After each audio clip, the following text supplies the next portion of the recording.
pour Valérie Claes, la soirée de son couronnement à Miss France fera toujours rejaillir des sentiments ambivalents. Il y avait bien sûr la joie de gagner, mais aussi la honte, avec un événement que la toute fraîche Miss n'aurait jamais voulu vivre. Le 28 décembre 1993 au CNI à La Défense, à Paris, se déroule la soirée d'élection de Miss France 1994. La soirée est alors présentée, non pas par Jean-Pierre Foucault, mais par Julien Lepée et retransmise en direct sur France 3.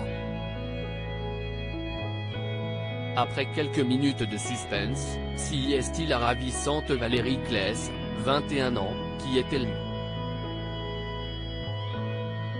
Elle est la deuxième Miss Pays de Loire élue Miss France, 2 ans après Linda Hardy.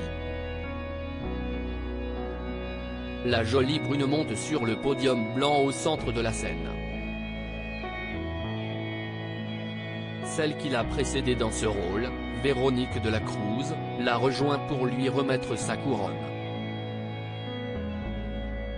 Valérie Claes, un peu sous le choc de cette victoire, se laisse aller à sa joie, les yeux brillants de larmes tandis que l'ancienne Miss Guadeloupe s'affaire à maintenir la couronne très lourde sur sa tête. Et soudain si est-il le drame. Alors que la jeune femme est filmée en très gros plan, un énorme filet de morve s'étire et s'échappe de sa narine. Une séquence désormais culte qui va rester dans les annales de la télévision et marquer les bêtisiers de fin d'année. Miss France, la télé, puis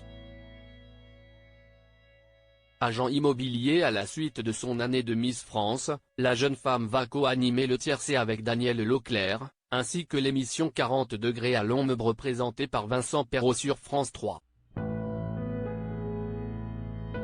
En 2003, elle fait partie des candidates de la première saison de l'émission de télé-réalité Bachelor, le gentleman célibataire, présenté par Stéphane Rothenberg sur M6. Son statut d'ancienne reine de beauté ne lui porte toutefois pas chance, puisqu'elle est éliminée dès le début du jeu. Elle rentre en revanche dans l'histoire en devenant la première Miss France candidate dans une émission de télé-réalité française. Au fil des ans, elle fait de brèves apparitions comme figurante ou comme doublure dans différentes productions hexagonales comme Décalage horaire de Daniel Thompson, Mariage mixte d'Alexandre Arcadi et dans les séries télévisées Julie Lescaut, Femme de loi, Nestor Burma, Commissaire Valence, Navarro, ou Joséphine, Ange gardien. Désormais éloignée des feux de la rampe, cette maman d'un ado est devenue agent immobilier, elle partage son temps entre les réseaux sociaux où elle est très active et ses activités de mannequinat, tout en étant engagée dans la protection de la vie animale.